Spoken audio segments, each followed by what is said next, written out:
you do in your last science class? Yes. We learned about habitats. You learned about habitats or the environment, and what did you learn about in that habitat or environment? There's very much habitats, and all of them have certain things to help. Oh. So environments or habitats, right? Environments or habitats have things to help living things, right? Is that what you're saying? Things to help, what do we call living things? Do you remember what the word is? All living things are called organisms, right? Organisms. And what kind of things do environments help organisms with? What do we find in environments that help out those organisms? Food, shelter, water, and basic things you need to live. Food, water, shelter. Is there another one? Energy. Energy is in our environment. What else? Air. Air is important. What else? What happens when we're kind of squished like this? What do we need? Space. Very good. Now there's a name for all these in science. Does anyone know what we would call these things? And this might be a new word for you. Want to try it out, anyone? What would we call all of these things? Yes. Resources. They're called resources. And did you guys play a little activity about birds and beaks at all? Yeah. Yeah, who can describe to me, what did you learn or explore in that investigation? Like how beaks can help the birds How beaks help the birds to do what? survive. Survive. And how do they help them survive? Helping them get their food. Helping them get their food. Can you describe to me? Yeah?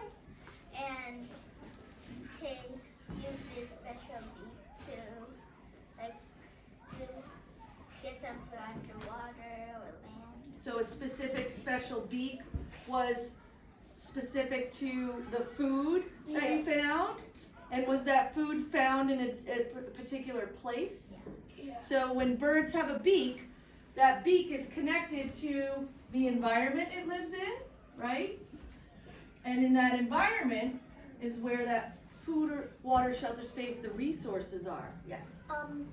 The beak should even be adapted so with its environment, so it could find the kind of food, that is found in the environment. So the type of beak you have has changed or adapted to be in that special environment, and that's very important. Not only is the beak connected to the food that the bird eats, but it's also connected to the environment. So this is kind of like a little circle here. One thing leads to another, right? In order to have that beak, that special beak, to eat the food and get the water and things it needs, it has to live in the correct environment. And if the bird has a certain beak and is in an environment with food that it can't eat, what happens to that bird? It dies. So it's all dependent on survival. Well, today we're going to do a little activity that also connects to these ideas. Now, when we think about organisms and we think about the numbers of organisms living in an environment, can you think of any words or experience with numbers of living things in an environment? If we were going to go outside today as a scientist and we wanted to look at an organism and we were going to think about the numbers of that organism, this is kind of a little math connection, what could we call when we're counting or looking at the numbers of an organism? How many of them there are? When I'm looking at how many numbers or students there are, what do we call the group or numbers of students? It's called a population. Yeah. Population is the number of how many things or organisms are living in a particular place. So today what we're going to do is we're going to see how resources and population affect each other. What does that word affect mean? That's a big word. Yes. Something like it affects you, like it does something to you. It does something to you. React. Love these words. Another word I like to use, we used react, and you said it does something. Say things change, right? When something affects you, it changes kind of what you do. So today we're going to play a game called Oh Dear. And with oh dear, we are going to answer a very big question. And that question is, how does the amount of resources in an environment affect a population? Huh. So when we do this today, we're going to play a game called oh dear. What you're going to see is on this side, there's a sign that says die and decompose. Because when animals can or cannot get resources, they either die or decompose, or if you look behind Ms. Fleshman, there's a sign that says survive and reproduce. You will be one of two things. You will either be deer today, or you will be resources. I'm going to line up the deer on one side of the classroom, and we're going to use the line with this dark square, and we're going to all stay in this square. The rest of you who are resources will line up right with your backs against this cabinet. If you are a resource, you are going to use a hand signal to tell you what resource you are. And I'm going to show you this chart here that will allow you to practice. So everyone stand up, please. And if you can't see this chart, you can just shift over so you can see a little bit. So let's all practice together. If you are going to be food, we're rubbing our belly. I'm food. If you are going to be water, you're going to do this. If you are going to be shelter, arms straight up. And if you are going to be space, instead of wide open arms, we're going to do this because then we'll be poking each other. So we're going to do this. All right? So practice. Show me shelter. Show me water. Show me space. Show me food. Shelter. Water. Food. Space. All right, so you got the idea, right? All right, you guys can have a seat. Now, if you're going to be deer, I'm going to walk around with these little resource cards. Where did I put them? Right here. Thank you. And what I'm going to do is I'm going to hand you a resource card that says food, water, shelter, space. I'm going to allow you to pick randomly. You are going to look at your card. If I am food, what signal am I looking for from our resources? I'm looking for someone rubbing the belly. I'm not going to show this to anyone but myself. I'm going to hold it against my chest. So I'm going to count you off into numbers of 5. And what I'm going to do is have all the number 1s are going to be deer, and all the 2, 3, 4, 5s are going to be resources. So when I go to you, we're going to count off 1, 2, 3, 4, 5, okay? Can all the 1s please come over and line up here first? You are deer. All the number 1s. Okay? And all the rest of you are going to be resources on this side. Line up against the wall. So when scientists want to record data about numbers in math, what kind of things do they do that on? If we wanted to record numbers about things, what would we do that on? Chart. A chart is a good word. How else do scientists and mathematicians collect numbers and data? It's a good word. And sometimes we graph. Have you heard of the word graph before? Yeah. Have you used graphs in math? Yeah. What kind of graphs do you use? Bar graph. Bar graphs? Well, guess what? Yes. 2-column notes. Love that. Have you ever seen a pie graph that looks like a little pie? Yeah, well today we're going to be using bar graphs, but what we're going to do is, if you can put the oh dear up at the top, just scroll up a little bit, great. So again, we're going to be answering the question, how do changes in the amount of resources affect a population? So what I'm going to do is I'm going to use green for the number for deer. I can underline it or put a dot here to remind me. And then I'm going to use blue for the number of resources. And would you mind being our data collector today with these two numbers? So if we have to start, how many deer do we have? 4. 4 deer. And how many? 1, 2, 3, 4, 5, 6, 7, 8, 9, 10, 11, 12, 13, 14 resources. I would like all the resources right now to think about what resource you want to be. Think about what hand signal you're going to use, but you're not to show it or do it to anyone, and you cannot change once you pick one. Once you do shelter, please do not switch and be food. You need to stay the one you are, okay? I'm going to give you your card. This is what you need. This is what hand signal you're looking for. Just look at it and put it against your chest, okay? Now I'm going to practice to show you. We're not going to do anything yet. Can I please have you make the sign for water? So if I'm a deer and I say 1, 2, 3, oh dear, and you're making water, I'm going to walk as quickly to you and hand my card like this, and we're going to join cards. We're not running. If I connect with you and we survive, we're going to come over together to survive and reproduce, because I got my water and we reproduced, and now there's 2 deer. Now go back over there. Can you all make food? All make the food symbol for me. I need water. I need water. I need water. Oh, I didn't get water. So what happens to me as a deer? I die and I decompose. And when things decompose, they go into the ground and they become resources again. So if you die, you're not out, but you become a resource again, and you're here with the resources.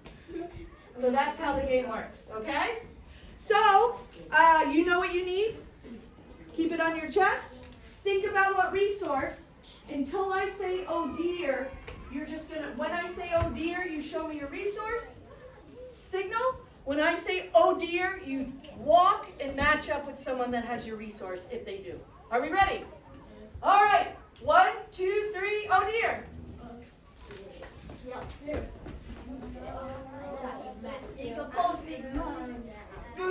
All right, so those of you that matched up, please come over here. I'm asking you to stay here. All right, so we started with 4 deer. Now we have 2, 4, 6, 8 deer. Thank you.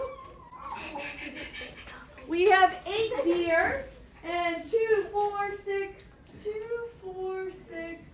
Oh my gosh, my brain. 2, 4, 6, 8, 10 resources. All right, so now we're going to do this again. Please do not make your hand signals until I say, oh dear, and please do not move until I say, oh dear.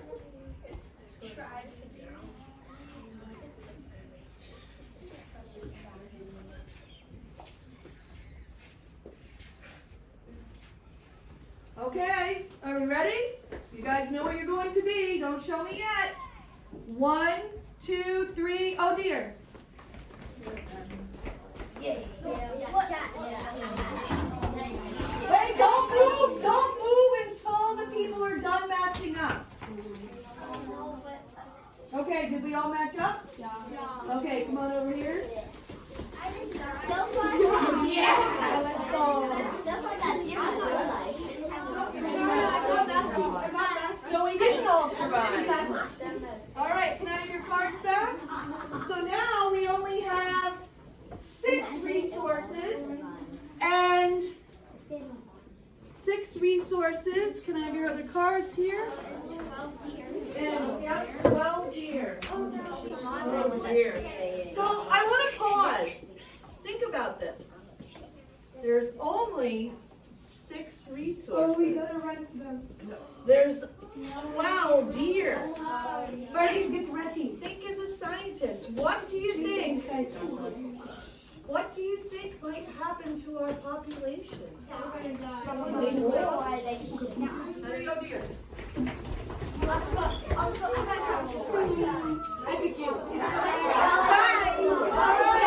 Matched up?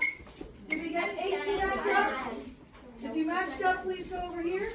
Our last numbers are 8 and 10. That was bad. Yep. And then they would like everyone to help each other.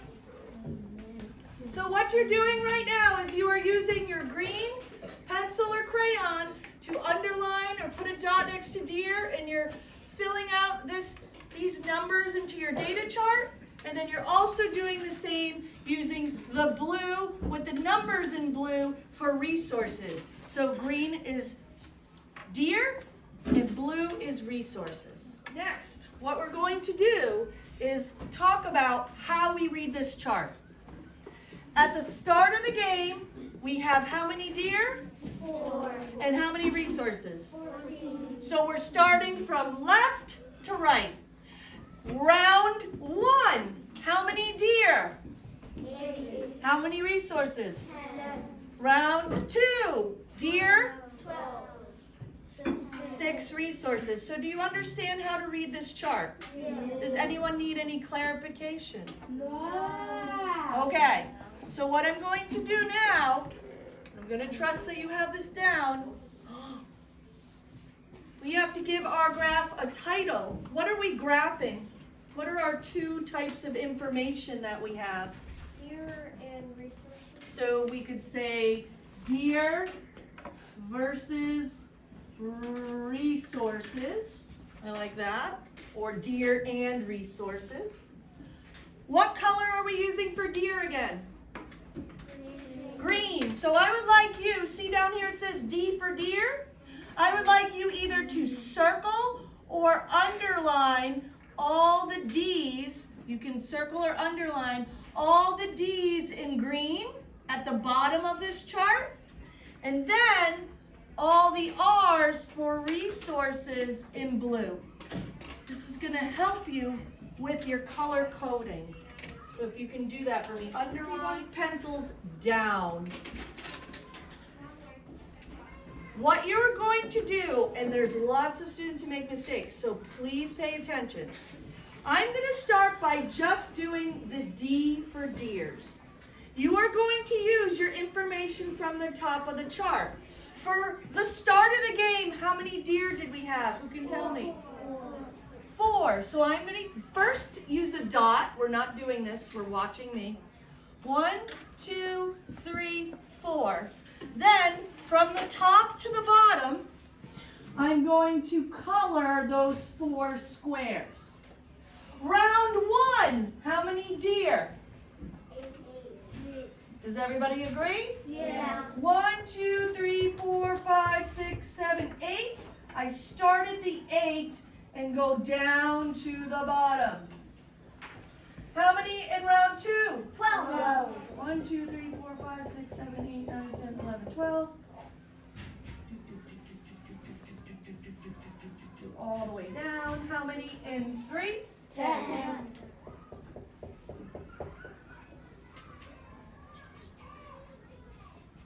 When I am done with all the deer, then I go back and do the resources. Start. How many resources?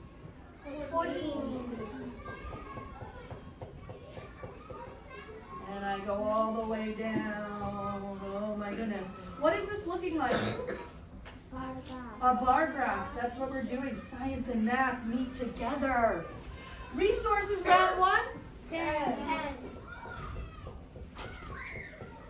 And then I start at the top. I would like you to start filling out your bar graphs. If you are confused, need help, don't understand, please raise your hand and please reach out. I am going to fill my bar graph, and in about 2 minutes, look at our data using our bar graph. Why is a bar graph helpful in math and science? When we look at a bar graph, how is this helpful to you? What is the purpose of it? Yeah, it gives you a visual, like just by saying the number 14, this not only is it visual, but it's the color, the shape, and the height, right? A bar graph adds dimension to it. It gives you color, it gives you shape, and it can show you where, what are we measuring again here? Remember that word that I talked about in the beginning, the numbers of animals? What's that word? Data. We are measuring data. Population. Population. So deer versus resources. So we can even say here it's the population of deer versus resources because the population is related to the numbers. So to show you population, you can see when the population was high and when the population was low. So let's look at that right now. All right, everybody, let's look at this bar graph and read it like a scientist. We started off with 4 deer and 14 resources. So we had a lot of resources and little deer. So what do you notice happened to our deer population? We started out with 4 and then we went to? 8. So did the population increase or decrease? Increase. Increased because there was enough food, water, shelter, space. But look what happened. When our population of deer went up, what happened to our resources? They went low. They went down. Our resources went down. So that's interesting. Makes sense. Now, we look at round 2. When our deer population started here at 8 and it went up to 12, what happened to our resources? They decreased. So when the population went up, our resources went Down. Why? Why? Because there's lots more species, and it's taking up lots of space, water, food. You got it. The more species or the more animals we have, the more deer, the less resources we have because they're eating and drinking and taking up that shelter. So, wow. All right. So when we have less resources, look at our population went from 12 and it went down a little bit to 10. And then when our population went down, our resources went Up. Why? Why when the population goes down does the resource go up? Because resources are being used and taken. They're not being And they used. have more time to grow. You got it. The plants have more time to grow. There's more shelter because there's not as many deer. Good job. So it's a little hard to really look at the pictures, but the pictures tell you, look what happens when the population goes up. What happened to our resources? They went down. Oh my gosh, too many deer. They're eating and drinking and everything goes down. And when our resources go down, our population also went down. And then again, when our population went down, our resources went Up. So you can see resources and population, it's almost like a game. But it's a game of life and survival, isn't it?